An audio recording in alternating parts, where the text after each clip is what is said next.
Yo, what up? This is just gonna be a quick Dragon Soul video on how to perform as a arms warrior DPS and how to maximize your damage in certain bosses. This is still week 1, so maybe there is still more things to figure out, but I think I've got a pretty good base on how to optimize every single fight. When it comes to talents, you run pretty standard talents. You run your standard 3 insight build, and then your 2 points to the Blood and Thunder and 1 insight. I would advise going into field dressing instead of throwdown on both of your specs, because you don't really need to stun any mobs in Dragon Soul, and you take a bunch of damage on a bunch of the bosses, so having more healing received and self-heal is really powerful. In the race spec, I ended up running a little bit of an experimental build where I ran 1 point at the Executioner and 2 points at the Insight. This was due to me playing tier 13 2-set, where Heroic Strike costs 10 less rage while Inner Rage is active. This felt a little bit good sometimes, but when Executioners would drop, like the Executioner stacks would drop and execute, it felt absolutely horrible, so I wouldn't really advise for this. It was just something I wanted to experiment with. You can also start abusing tier 12 a little bit if you start using tier 13 gear by equipping 2 pieces of tier 12 before the pull, then binding your normal gear set into your Battle Shout macro. So for example, if I now press Battle Shout, I'll gain the 2-piece buff, but it also swaps to my tier 13 gear. Pop this probably though only like cut it close by like maybe 3 seconds before pull, because if you get stuck in your gear, I mean, that's just horrible. So let's start off with the first boss in Dragon Soul, Morchok, which is probably one of my favorite bosses so far in Kata. One of the bosses where you can actually articulate skill like quite well. You want to run Insight on this boss, due to the fact that most of the time you aren't cleaving, but at certain situations you will. The small things I'd say that you can do to maximize DPS on this fight is when it splits in the beginning here, after doing your normal rotation, you can charge the other guy, but cancel your charge with a heroic leap in front of you. So for example here, I'll charge, and then I'll leap right in front of me, and it'll stop me from going over to the other guy. Because I'm assigned to stay on Morchok here, so I need to stay on this guy. So if your guild decides to stack Morchok and Koshrom, like our GKP is doing here, this is probably the time where you can output the most amount of DPS and express the most amount of skill in this fight. What you want to do is when you get stunned here, you want to Mortal Strike twice to keep your Staller stacks from falling off before you run back in. So I'll say one more time here. Mortal Strike, Rocket Boot, run out. At this point, Leap, you'll see, is also on cooldown, so I have to use Rocket Boots here. So be ready to also use a personal. Now I'm looking for the timer. It's at 5 seconds. I want to, ideally, I think, to really cut it close, because sometimes he can do an extra tick and then you die. You always want to go in at maximum 2. Here I go in at 3, and it's really risky.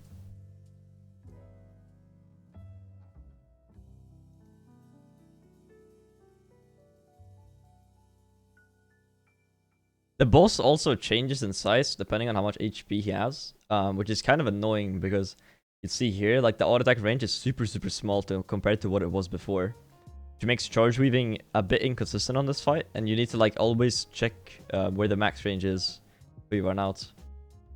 But yeah, for the second sets of stack, you want to have saved Wreck and 2 minutes for this point. This is when you absolutely pop off. Remember to, again, Mortal Strike twice. And you also want to leap at this point because Rocket Boots is still on cooldown. You'll see here that I use Enrage Regen here. This is a really bad time to use it. You want to use it when you go back in, or before you go back in, because you'll be wrecking, so you'll be taking even more damage. So now again, pay attention to your slower stacks. Look at the timer. You should go in at 1.5 to 2 seconds, maybe even later, depending on if you can do it. But I go in at 3.5, and you'll see I almost die here. Always pop Colossal Smash before you pop all your cooldowns, just due to the fact that it amplifies the next abilities you do and not the ability that you're now pressing. So, yeah, having Wreck for you when you press Colossal Smash is just horrible. Mortal Strike. I press Colossal Smash here because I panic because I drop low, but you should overpower here. Mortal Strike. I mean, if this was an execute, this would have been fucking insane, but it didn't really matter. I think I got like rank 1 by 5k DPS or something. Super fun fight. And yeah, at this point, this fight's pretty much over. Just charge weave in between GCDs and keep your enrage. Okay, Yor'Sahj. As of making this video, every single instance of damage in Firelands is included into logs. This means that on this fight, if you currently want to parse, you have to absolutely maximize the amount of ad damage that you do. I don't know if this gets changed further along, but as I'm making this video, that's how I'm gonna be telling you how to play your CDs around if you want to do max damage.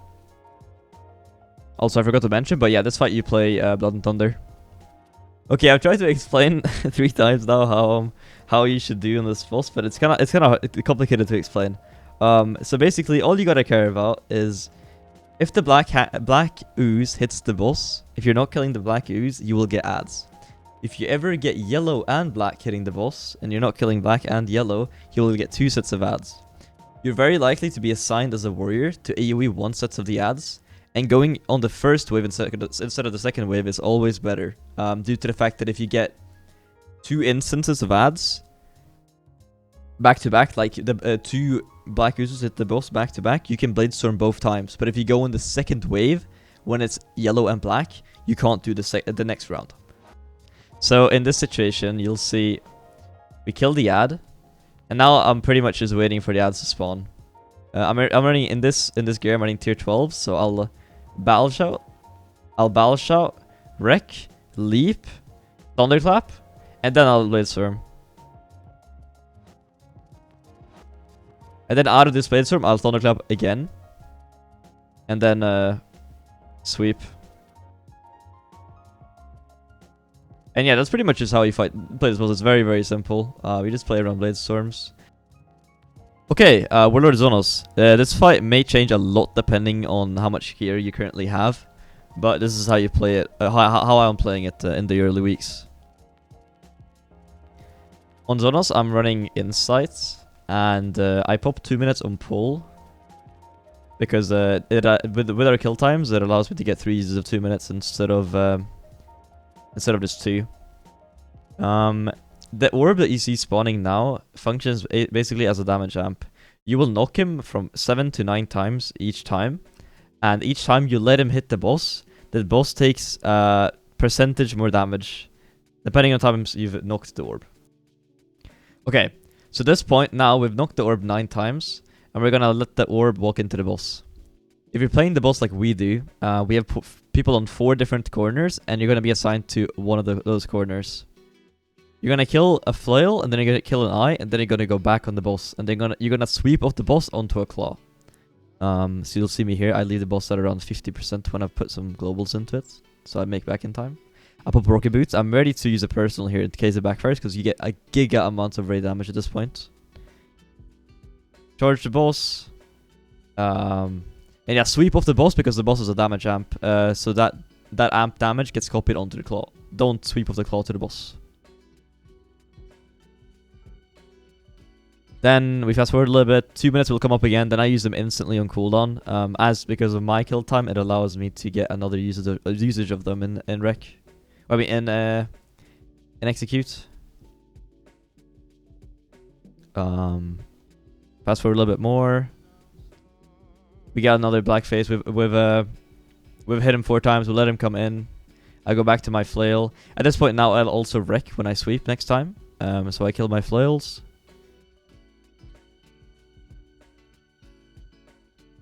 Still ready to use a personal. I use one here because, yeah, just to help the healers. It's very, very good.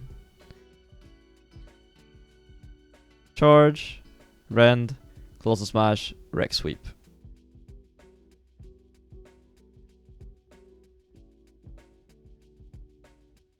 Now at this point, the time to kill him will be a little bit deceiving.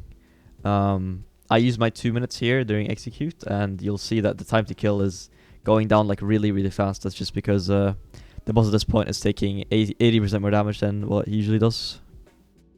And yeah, this boss is pretty straightforward. Just play your CDs around your sweep, unless you get one more usage of them in the fight. Alright, next boss, Hagara. Here you play Blood and Thunder, and you pop 2 minutes on pull. Second 2 minutes, you send on a damage amp, as you will only usually get 2 sets of 2 minutes. You send your wreck on an ice tomb, depending on... You might get assigned, you might not, but it's usually good to coordinate with a different warrior, which one he's Wreck, Bladestorming, as getting people out early is super, super good. But here is the lightning phase. You go and kill this ad, and then you're ready to... around like 15%, you start running to your assigned spot. So you make sure to get her out as early as possible, as this getting delayed is giga bad for your damage and for the raid. You'll see I get in, 100% damage amp. My 2 minutes is still on cooldown, but that's completely fine. We just send it for the next one. Alright, damage amp ends, and now we have ice tombs in 5 seconds. How you tell if you have ice tombs or not is if you get like a marker on top of your head. So let's see if I can pause it in time. Here you see all of these players, they have like a marker across their head. They should then stack up so the raid can AoE them down. But yeah, this is why it's also good to like talk with your other warrior. Like if you're assigned to do the second one, but he gets tombed with the first one, you should send the first one so you can get him out faster, and vice versa. He should do the same for you. But yeah, you just saving leap for this is good. Just leap in, Wreck, Bladestorm, Giga Crank. Then I save my sweep for afterwards to get people out. A mechanic I forgot to talk about is Ice Lances. Ice Lances is this mechanic that you can see these 3 beams, where you have Ice Lances shooting from these locations, and if they ever hit someone, their melee haste is reduced by 10% each stack. Alright, after Frost, next phase is Ice phase. You get 4 crystals that spawn at 4 different corners. So here, 4 different crystals, 4 different corners. You go to kill the one that melee is assigned to kill. How we play it is that we have range go one side, then they move to the other, and then we meet up at the end. Something that you can get is you can get a debuff called Frost Flakes. And you basically have to run into the middle, get the spell in the middle, then run back out. If you dispel this in melee, I will personally hunt you down, as you can literally not move, and it's so super, super cancer. I think when our melee ends up getting it, let's see. Oh yeah, okay, here our Feral gets it. Frost Flake on Blood Moon. He runs out. He gets the spell in the middle, and he's fine. Also, watch out for the things that fall down. I was kind of sleeping, and I got hit. Kind of not working out though, because I just charged back in, but I don't get hit by those. You get damage. Now we move on to the next crystal, because that one's about to die. Fast forward a little bit. Crystal's about to die. You get ready to go back onto the boss, because now at this point, this is the second impact. So you'll send your 2 minutes on this, and you'll do fucking giga dam.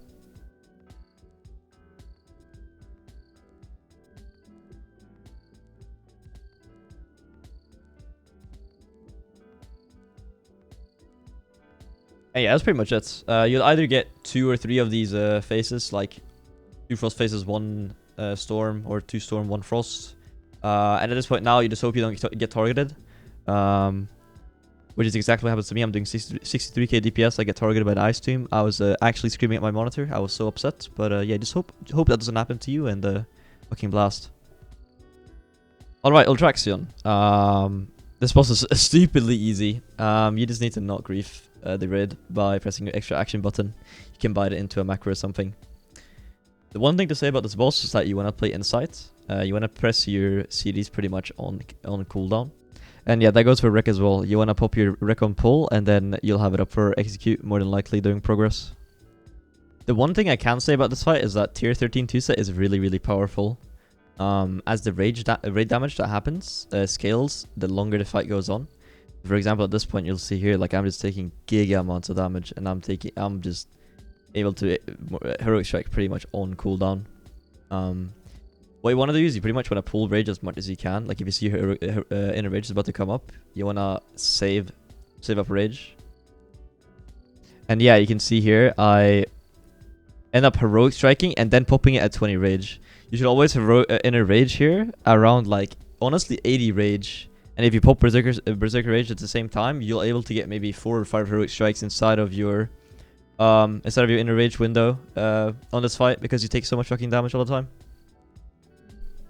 But yeah, that's pretty much it. The one other thing I can mention is that pressing Enrage Regen during execute is really, really good if you're taking massive amounts of raid damage. But just have fun on this boss. And with Inner Rage and Execute, you can literally spam max range executes and press Heroic Strike at the same time. Like, it's so fun. Alright, Warmaster Blackhorn. On this fight, you for sure want to play Blood and Thunder over Insight, as you can apply it a lot during the first phase. About the first phase, this boss is split into two different phases. One phase like this, where you're fighting two ads and a Drake that comes down. This Twilight Dreadblade has a frontal cleave. The cleave does 50% of your HP and applies a debuff to you that makes you take about 300k damage or 400k damage over 60 seconds. Another thing you gotta watch out for is this on the ground. These mobs charge every... I'm not sure what the cooldown is, about 15 seconds. And the charge hits also for about 50% of your health. It's really, really dangerous and you need to watch out for it. It applies a super big strain to your healer team if you don't dodge them perma. You also see here that dragons come down after a little bit. These dragons should be proud as they constantly are shooting bolts of like shadow bolts onto the ship that you need to soak, where the ship HP goes down. What I usually do in this fight is I pop 2 minutes and pull with sweep, and then once it runs out, I wreck, and then I blade storm once these land. If you play on the other side of the ship, which is actually way better for melees, the Drake spawns instantly, and then usually when I sweep off the Drake onto one of the ads, due to the fact that these ads permanently stagger their charges, and it really aids to get a good sweep off. So yeah, try to always sweep off the Drake onto the ads and not from an ad to an ad. While we're at the Drake also has a super annoying like auto attack range. Like no, I'm not in auto attack range. Like now I am. Like I have to be now I'm not. I have to be super close to it. It's really aids. During the fight, there's also these small shadow bolts that go on the ground. Unless you're assigned to soak these small ones, you probably shouldn't soak them. But there are these big ones that you do need to soak. For these, you should usually keep a movement CD like Leap or Rocket Boot or Intervene to get back in, like get into them and not lose too much uptime on the mobs. So I think in this example, yeah, I end up leaping here, and then I used my charge poorly here, and it's not instantly up, which it should be.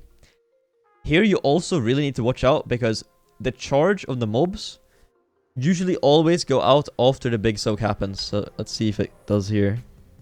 Yeah, like here, it's this Twilight Dreadblade is queuing up its charge instantly after it went out, but I think, you know, it still goes out. You really need to watch out for these right after, because you're so low that these will usually one-shot you. So once you get done with phase 1, Warmaster Blackhorn will come down, and Garyona will come down about 15 seconds later.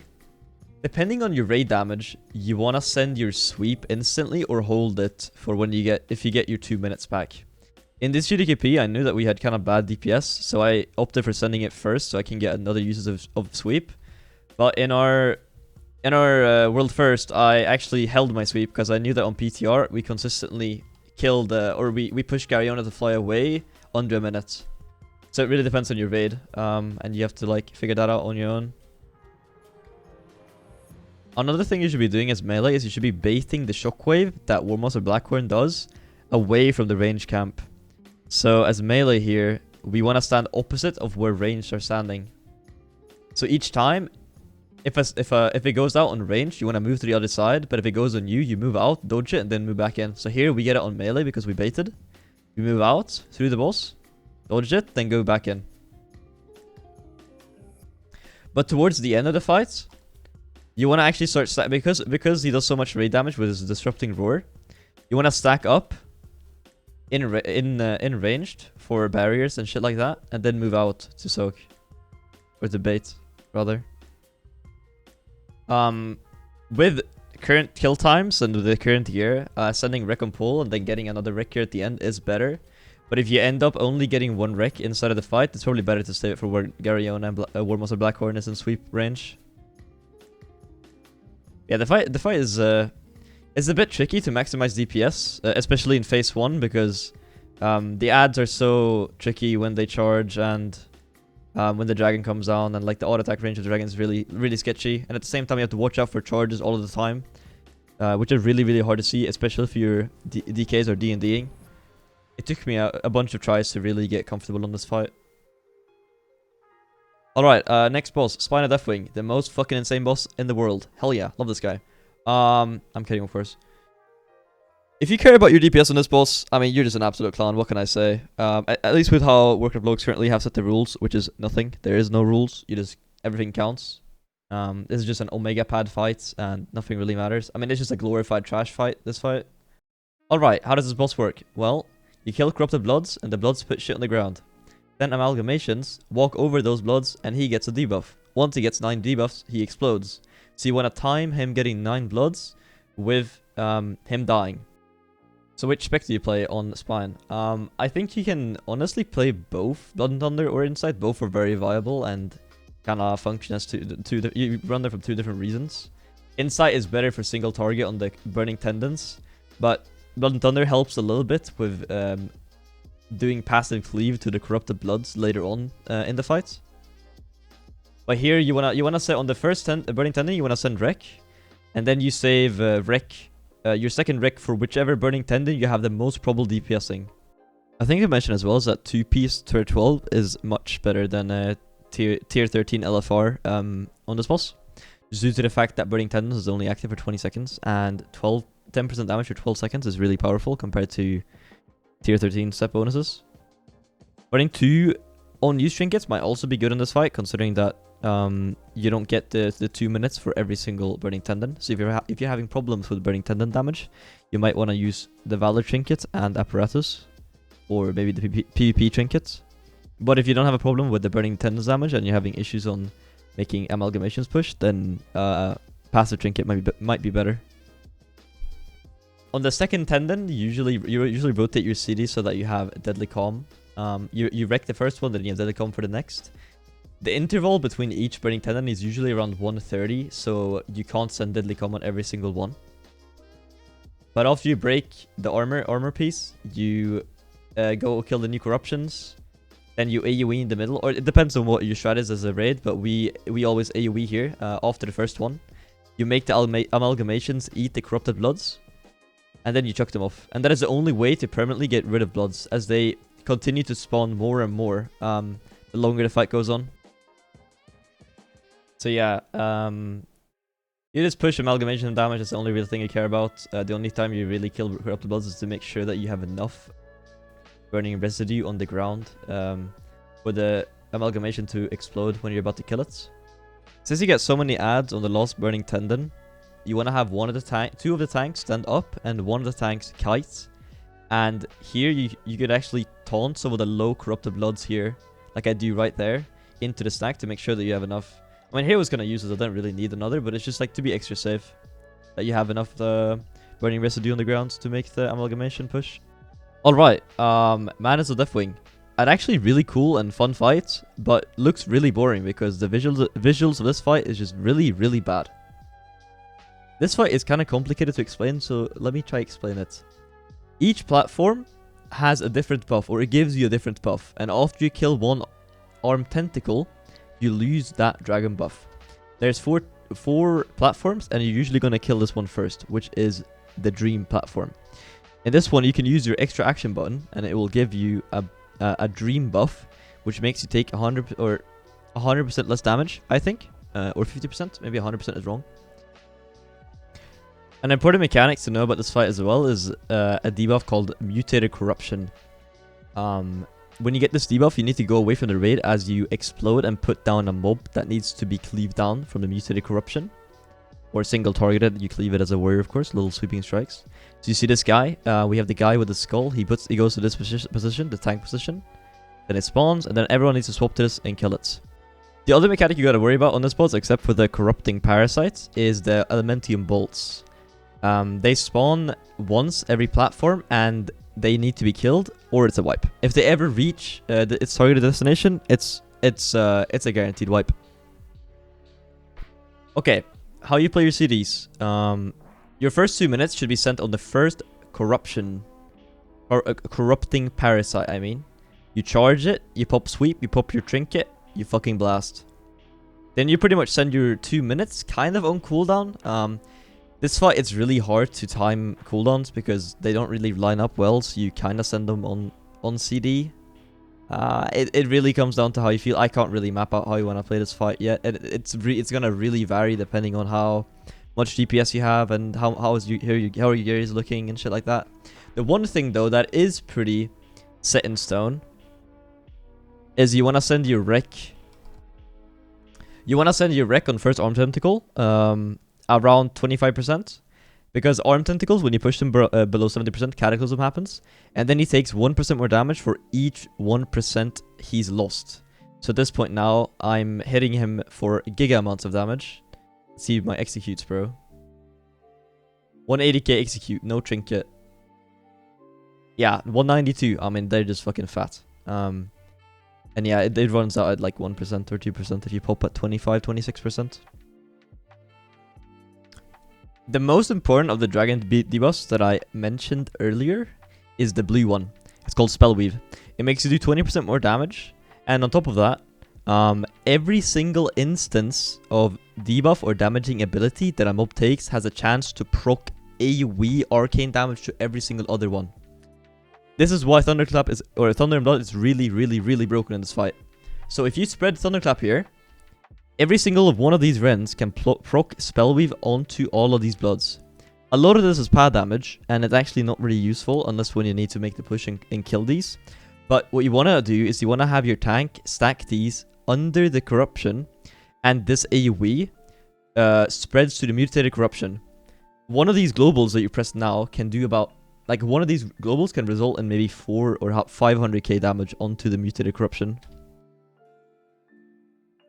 As I said earlier, it's very, very hard to map out your 2-minute CDs. You kind of just press them on cooldown, and whenever you whenever it feels good. If you can send it with a sweep, it's pretty good. If you can send it with when your arm tentacle is pretty low, so you do more damage, it's pretty good, like around execute range. But when you want to send your second wreck, it's also pretty scripted. It's on the third arm tentacle when you've killed the second platform, the most to the left, and you're in again 25% ish. But yeah, here on the third arm tentacle, I sent my wreck a little bit early. I should have sent it at 25%. I sent it like maybe like 30. So I only didn't really get that much as good value out of it as I could have. The other mechanic that's also really important to know about is these blistering tentacles. That's the other thing you need to care about as a melee, or I mean honestly as a DPS in this fight. These blistering tentacles will spawn and they apply a debuff to you that does giga amounts of damage. They all need to die ASAP or you will fall behind on healing. So, and as a warrior on these blistering tentacles, you can do so much burst damage, like quick burst damage, that you really, really, really need to swap to them early. The blistering tentacles are unfortunately not AoEable, but you can sweep off them onto the arm, but you cannot do the other way around, just like how the meteors and Ragnaros worked. So you want to save sweep for the blistering tentacles, and then you can double dip. On the last platform, the one the most to the right is actually kind of when the fight even starts and when it gets hard. This Mutated Corruption needs to die ASAP or as early as humanly possible. So you're most likely going to send Bloodlust here and Potion. Sending Wreck here might honestly also be good if you really have issues with making the DPS check. But it's kind of good to send on the last platform too to get it in the last phase. This Corruption also needs to die at the same time, so you really got to you got to do a good sweep here. And then you send 2-minute CDs here whenever it comes off cooldown. Like you send whatever CDs you have here. Like 2 minutes is really good to send at this point. At this point, the only buff you'll have left from all the dragons is gonna be the blue buff, which is Spellweave. So you no longer will have the orange buff, which slows the Elementium Bolt, which means that it's guaranteed to explode. This means that you pretty much have to send every single CD in the book. You as a warrior will Rallying Cry. You have to get far away from the thing. You'll Rallying Cry, you'll Shield Wall. You'll send Enrage Region after it runs out. You basically send every single personal. What's really important here to do as a melee is if you don't have someone like solo soaking with the GUID shit that you can do, is you walk max range here as a melee, so you bait it away from all the range that are fucking blasting this bolt. Because when the bolt is alive, it applies AoE damage to every single person alive. When I say bait the shit, by the way, I mean the Mutated Corruption, because it does a slam on a targeted player and then everyone in front of that as a frontal. Alright, once you kill the Corruption, you start working on the Wing Tentacle. Gotta kill the Parasite, gotta kill the Bloods, just rinse repeat from what you did from all the other platforms. But this platform is the roughest, you've lost majority of the buffs. It's really important that these Blistering Tentacles that happen here die. when they do, as this Cataclysm push can be rough. In our world first clear, we were, was it 5 seconds off, 4 seconds off, not making it with a guy down though. Bear in mind, but it's a rough DPS check, especially after sending all of your cooldowns on the previous corrupting tentacle. Then Deathwing will come down. You'll DPS Deathwing. This part of the fight now is easy if you play it right. You'll get Elementium fragments, also known as shrapnels, that spawn. These shrapnels, you want to send sweep. You want to sweep these, you don't want to blade storm these. You spread rend, because now you get all of the Drake buffs back again. You send sweep. Unfortunately, I didn't have sweep because I sent them on the Blistering Tentacles earlier. If you get targeted by one of these shrapnels, you dream. You get that back from the last phase. You press your extra action button and you dream. I was targeted here, so I pressed it. Then you go back on the boss. The boss is unfortunately not chargeable because, hey, Blizzard decided that for whatever reason. But the one thing you need to worry about here as a melee and as a DPS is dealing with the corrupted bloods or the congealated bloods that spawn at every 5%. So here at on Deathwing on 15%, you'll see congealated bloods spawn on the right side. You have to get on these ASAP. You spread rend onto these, you bladestorm these, you do everything to stop them. You need to slow them. Because if they reach the boss, it heals them for 1%. And for every breakpoint of 15 to 10%, the boss will spawn more bloods. So if this guy heals up to 2% back to 16%, he will spawn even more bloods. So it's really, really, really important that this guy, or that these bloods die ASAP. A mistake I end up making here is I end up sending my sweep on this congelated blood here at the end, which is really bad because now the next shrapnels I won't have sweep. I also ended up sending my wreck really badly here. You should either send a wreck bladestorm onto the congelated bloods, or you should send a wreck sweep off the boss onto shrapnels. Either one is fine, but sending a wreck on its own is kind of wasted, honestly. Yeah, like sending wreck here for the shrapnels on its own without sweep is just kind of wasted. I should have waited for the next congelated bloods with a wreck bladestorm. It's just more value than single target wrecking these. But yeah, that's pretty much the fight. Madness of Deathwing is a really, really fun fight that has a lot of opportunity for min-maxing your DPS. Unfortunately, right now, there is also no rules in this fight, which makes it so that right now, the DPS or rankings just comes down to who pads the hardest on the congelated bloods and don't kill them and can do the most amount of spell weave damage. But I hope that Warcraft Logs can implement some rules in this fight and make it kind of fun to min-max your DPS. But yeah, that's pretty much it. Thanks for watching the video. If I forgot to mention some stuff, feel free to join the Discord and ask me. I more than likely forgot a bunch of shit, as this is like the first raid tier guide or guide type of video I ever made. So yeah, just ask away in there. I usually answer very fast. I'm also live usually 4 times a week. I have 5 warriors that I raid on every week, so I always stream those splits or GDKPs. Links probably also in the description. But yeah, thanks for watching.